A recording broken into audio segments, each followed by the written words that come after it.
Vamos abrir as nossas Bíblias. Carta de Paulo aos Efésios, capítulo de número 4, a partir do verso de número 17.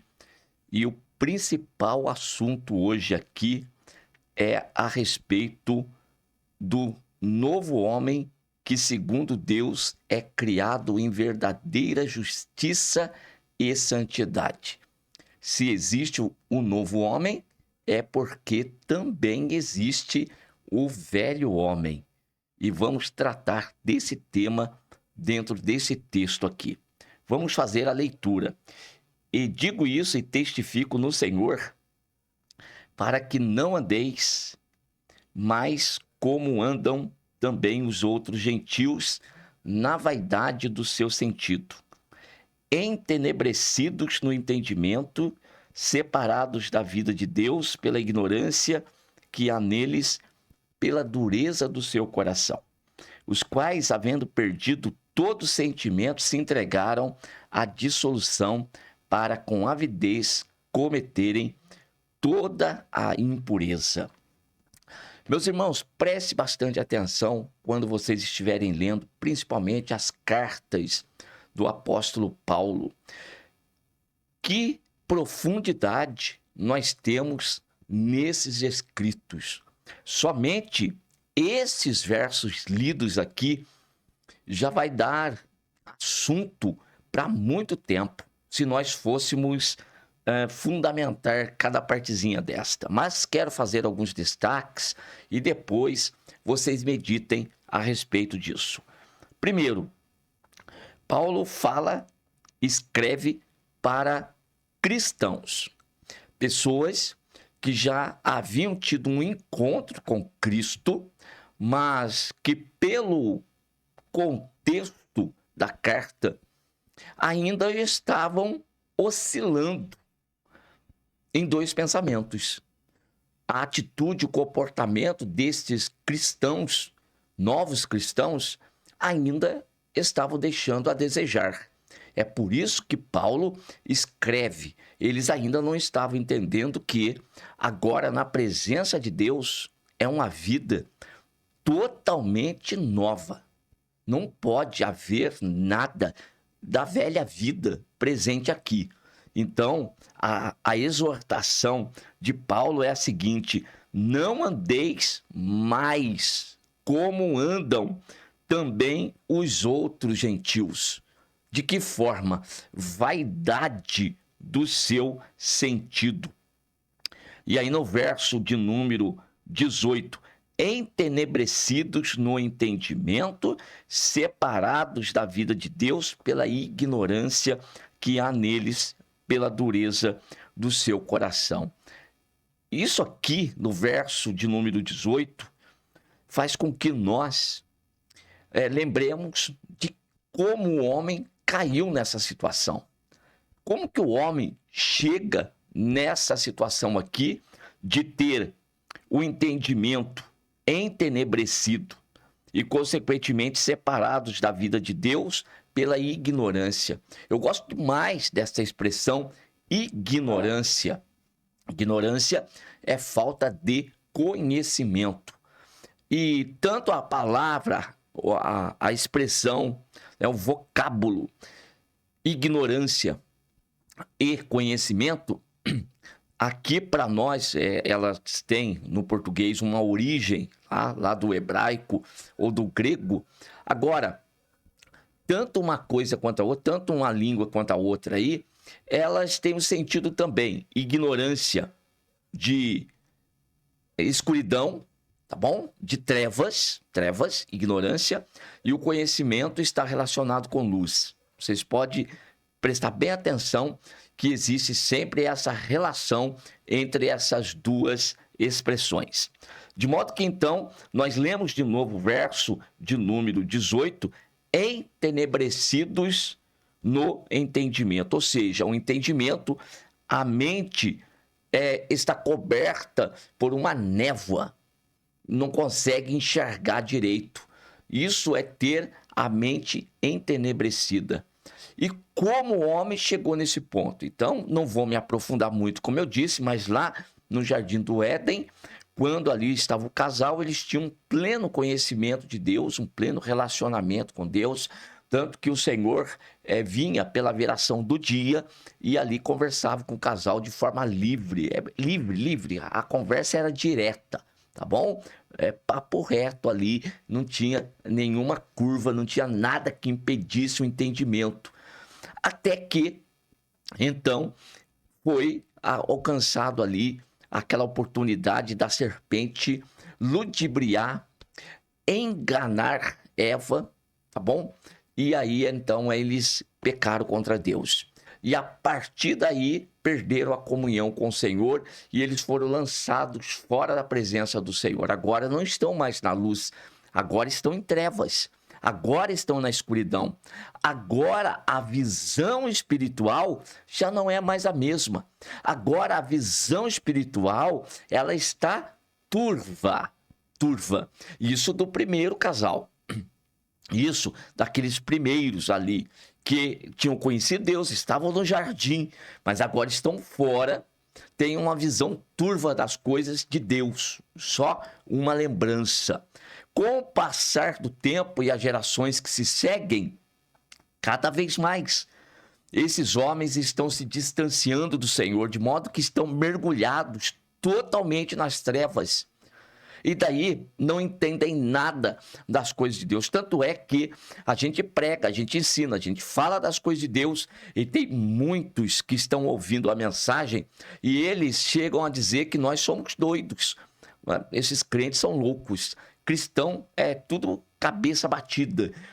Não é assim, do jeito que eles falam. Mas por que eles têm esse posicionamento? Porque estão na ignorância, estão entenebrecidos no entendimento, separados da vida de Deus.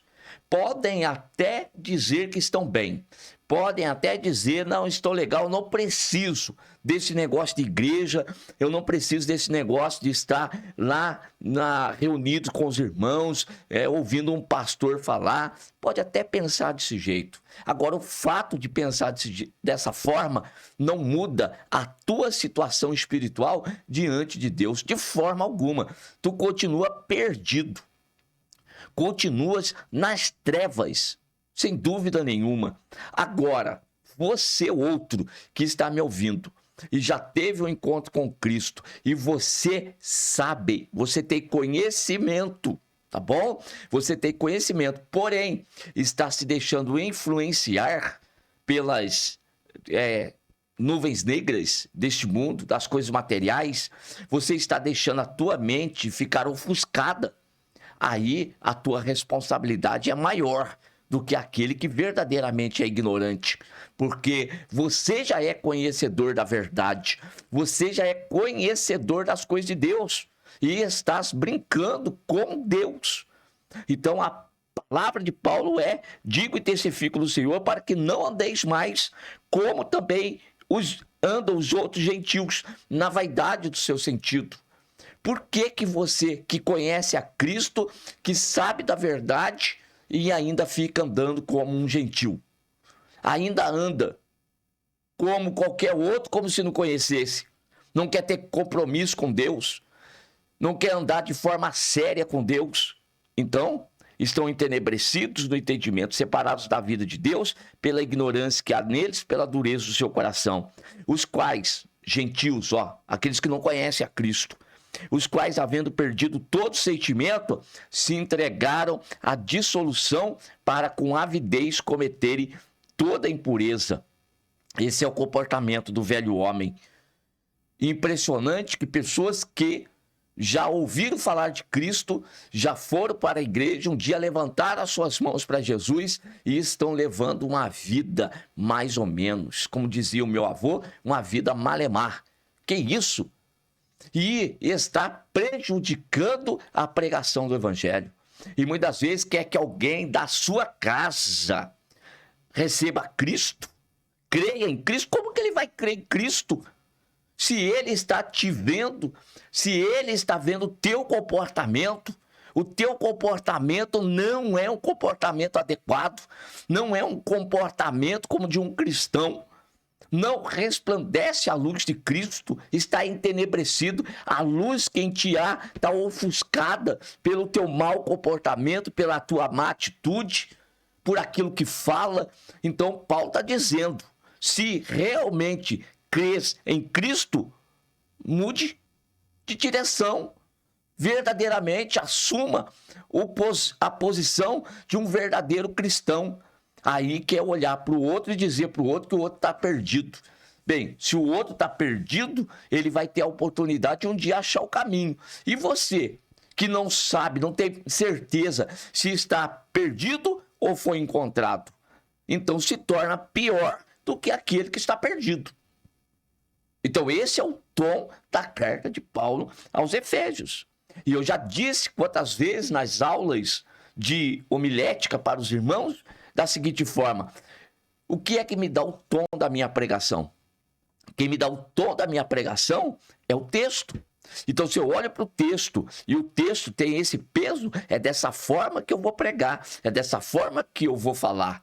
Então, se o tom é pesada a pregação. E aí Paulo então vai dizer: mas vós não aprendestes assim a Cristo. E aí olha a força do verso 21. Se é que o tendes ouvido e nele fostes ensinados, como está a verdade em Jesus. Que tipo de cristão que você diz ser? Você está pior do que o outro que tem uma religião diferente da tua. E você quer julgar a religião alheia? Não julgue a religião alheia se você não está vivendo de uma forma correta na religião que você está dizendo que é a correta, que é a certa. Então há muito que endireitar as veredas perante o Senhor, e maior juízo existe sobre aquele que já tem o conhecimento. Repito, maior juízo vai ter sobre aquele que tem conhecimento e não pratica o conhecimento que tem. Aí fica dando desculpas. Não vou na igreja, eu não vou lá adorar porque eu tenho esse impedimento, eu tenho esses obstáculos. Não. Quem está aceitando impedimento e obstáculo é você. É você que tem que levantar, é você que tem que se levantar, é você que tem que tomar atitude, é você que tem que se posicionar diante de Deus. Ou o teu Deus é fraco. Você torna o evangelho fraco. Você torna limitado o Deus que você diz servir. Então, olha aqui, vós não aprendestes assim a Cristo. E aí, se é que o tendes ouvido e nele fostes ensinados. Porque determinado tipo de comportamento aí não pode dizer que um dia conheceu a Cristo. Não. Está maculando o evangelho, está blasfemando o evangelho, está fazendo com que o povo ímpio ele veja com maus olhos o evangelho. Então, o juízo não é sobre ele, é sobre ti, que brincas de ser cristão, de ser crente. Que quanto ao trato passado, vos despojeis do velho homem, que se corrompe pelas concupiscências do engano. Olha o que acontece com o velho homem, aquele que tem o entendimento entenebrecido, aquele que está com a vida separada de Deus, aquele que não conhece a Cristo, ele está se corrompendo pelas concupiscências do engano. Então, assim como Eva disse para a mulher, quando ouviu da mulher, a mulher disse para ela: não foi assim que Deus disse. Deus disse que de todas as árvores do jardim nós podemos comer. Mas esta aqui não. Esta, quando nós comermos, nós vamos morrer. Então a serpente disse para ela: não vai ser assim não. Vocês não vão morrer. Vocês, na realidade, quando comerem esse fruto aqui, vocês vão ser iguaizinhos a Deus, conhecendo o bem e o mal. É coisa boa. Faz bem para vocês. Agora imagine essa vozinha dizendo: isso aí é bom para você. Viu? Você pode fazer. Você pode andar desse jeito. Você pode ir para lá. Você pode levar essa vida religiosa, viu? Mais ou menos aí. Não tem problema não. Continue desse jeito. Pois é, continue. Dê descrédito para a palavra de Deus e dê crédito para a palavra da serpente. É isso que ela está querendo. Então ela continua dominando você. E você está dizendo, não, eu sei o que eu estou fazendo, eu sou dono de mim mesmo. Isso, é assim que a serpente quer que você pense. Você é dono de si mesmo. Ninguém pode ficar dizendo para você o que você tem que fazer ou deixar de fazer. Pegue da árvore aqui, coma, você é livre. Você é livre para fazer. Quem é que vai ficar mandando em você? Desde quando que você precisa de religião para dizer o que é que você tem que fazer? Desde quando que você precisa de pastor para ficar orientando você? Você não precisa dessas coisas, não. Continua assim. Vai nessa caminhada, vai nessa jornada desenfreada, você vai perceber depois onde é que vai terminar.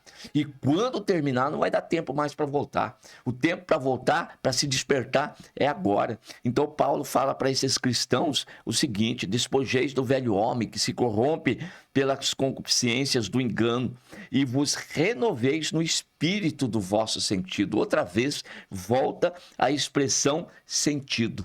Lá no verso de número 17, o sentido está entenebrecido. Está cheio de nuvens escuras. E agora Paulo volta: vos renoveis no espírito do vosso sentido. Então é na tua mente que precisa haver uma mudança. E como que essa mudança acontece na mente? Pelo poder desta palavra. Foi uma palavra do inferno que trouxe essa escuridão. E é uma palavra vinda do céu de Deus que vai trazer luz para o teu entendimento. Então Paulo diz assim: despojeis do velho homem que se corrompe pelas concupiscências do engano, vos renoveis no espírito do vosso sentido e vos revistais do novo homem que segundo Deus é criado em verdadeira justiça e santidade. E agora revestido de um novo homem, criado à imagem e semelhança de Deus agora, em Cristo Jesus nosso Senhor. Paulo diz: deixai a mentira e falai a verdade, cada um com o seu próximo, porque somos membros um dos outros. Irai-vos, mas não pequeis. Não se põe o sol sobre a vossa ira. Não deis lugar ao diabo. Aquele que furtava, não furte mais. Antes trabalhe, fazendo com a mão o que é bom, para que tenha com o que repartir com o que tem necessidade. Não saia da vossa boca nenhuma palavra torpe, mas só que for boa para promover a edificação, para que dê graças aos que a ouvem. Fica aí com piadinha, com brincadeiras, e vai dizer que é cristão, e vai dizer que anda segundo a palavra de Deus. Depois quer bater lá na porta, querendo receber alguma bênção, querendo ter resposta para a oração, mas fica com brincadeiras, piadinhas em agrupamento de pessoas. Às vezes, no meio da ira, do nervosismo, solta palavrões. Isso aí não é para estar mais na boca daquele que utiliza a boca para adorar o Deus Criador dos céus e da terra. Não entristeçais o Espírito Santo de Deus, no qual estáis selados para o dia da redenção. Toda amargura, toda ira, cólera, gritaria, blasfêmia, malícia seja tirada dentre vós. Antes sede um para com os outros benignos, misericordiosos, perdoando-vos uns aos outros, como também Deus vos perdoou em Cristo Jesus. Que coisa extraordinária! Como que nos falta tempo suficiente para a gente entrar também no capítulo 5 aqui. Mas você pode ler, você pode pegar a sua Bíblia e fazer a leitura. Esta Bíblia, ela é a palavra de Deus. Cuidado com aquilo que estão mantendo nos teus pensamentos e no teu entendimento entenebrecido, que esta aqui é um livro, isso aqui é um livro escrito por homens e que não tem sentido. Isto, fica alimentando isso aí no teu coração. Os teus dias vão acabar. Pois é, todos terão os seus dias terminados aqui de uma forma ou de outra. E quando os teus dias forem acabados, como que vai estar a tua situação na presença daquele que um dia você vai comparecer ante o seu tribunal para dar conta daquilo que você fez aqui nessa terra? Então, o Senhor está alertando e está dando a oportunidade. Se você já se diz cristão, que tipo de cristão que você tem sido? Na igreja, uma beleza, é lá o lugar que se serve a Deus? E fora da igreja, não precisa servir a Deus? Então você é um religioso daqueles piores que existem. Está numa desgraça pior do que um ímpio pecador que está lá fora. Tome cuidado. A nossa vida cristã, ela é principalmente observada no trabalho, no contexto de trabalho, de família, do que dentro da igreja. Porque dentro da igreja estão todos iguais. De repente, quantos estão dissimulando a vida que vive lá dentro? Então, a igreja não é um lugar muito adequado para você se mostrar como cristão. Prove a tua vida mudada e transformada. Prove o teu encontro com Cristo dentro da tua casa, dentro do teu trabalho, na tua vida social. Aí as pessoas vão olhar para você e vão dizer, os teus amigos vão dizer, alguma coisa aconteceu na vida dessa pessoa. E esta mudança, eu vou dizer uma coisa para ti. Olha, é Deus que faz e está fazendo, ok? Está promovendo essa mudança. E você que está ouvindo essa mensagem nessa oportunidade, fique preparado. A tua vida vai mudar. Amém.